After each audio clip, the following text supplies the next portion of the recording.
ان کی روحوں کو مزید سکون عطا فرما، ان کی قبروں کو نور سے منور فرما۔ یا اللہ ان علماء، ان اکابر، ان اللہ مجاہدین کی جو ذریت باقی ہے، ان کی نسلیں باقی ہیں، ان کی اولاد باقی ہے، میرے مولا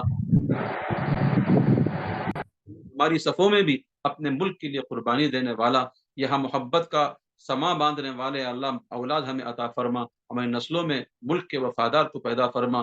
یا اللہ بالخصوص ہمارے ملک کے اندر آج نفرت کا بول بالا ہے میرے مولا، اس نفرت کے خاتمے کے لیے حسین احمد مدنی کے غلاموں کو آگے آنا پڑے گا، علماء کے غلاموں کو آگے آنا پڑے گا۔ یا اللہ ہم ان کا نام لیتے لیتے اب تک میرے مولا جی رہے ہیں، اب ان کا نام لے کر یا اللہ ان کے نقش قدم پر چلتے ہوئے نفرت کے خاتمے کے لیے انہی جیسی پالیسیوں حکمتوں کو اپنا کر کام کرنے کی توفیق عطا فرما۔ وصلی اللہ تعالی وسلم علی خیر خلقہ محمد وعلی آلہ وصحبہ اجمعین والحمد للہ رب العالمین۔ جزاکم اللہ خیر۔ السلام علیکم ورحمۃ اللہ وبرکاتہ۔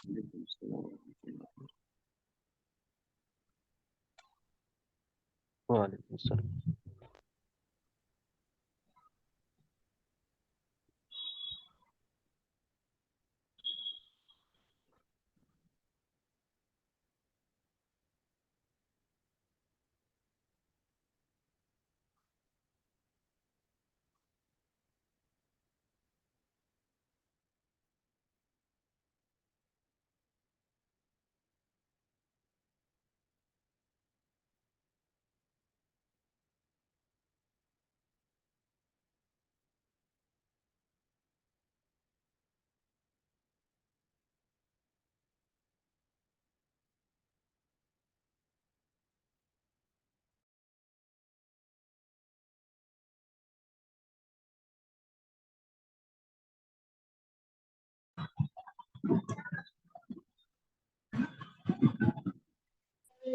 ایک شور ہے علماء کی قیادت کا 400، شور ہے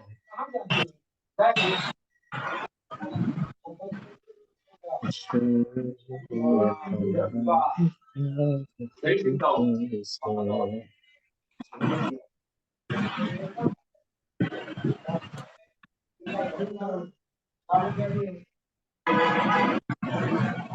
السلام علیکم ورحمۃ اللہ وبرکاتہ۔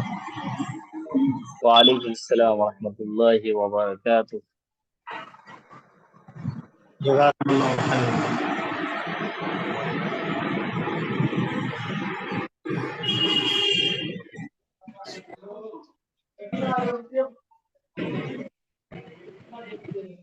ایک شور ہے علماء کی قیادت کا 400،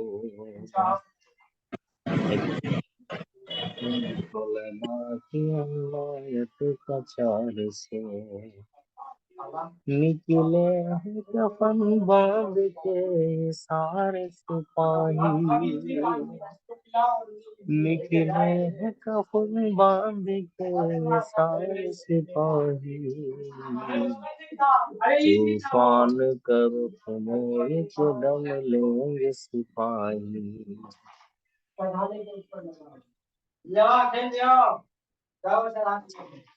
اس دیش کی ایک شان ہے لوگ مسلمان، بھارت کی پہچان ہے لوگ مسلمان۔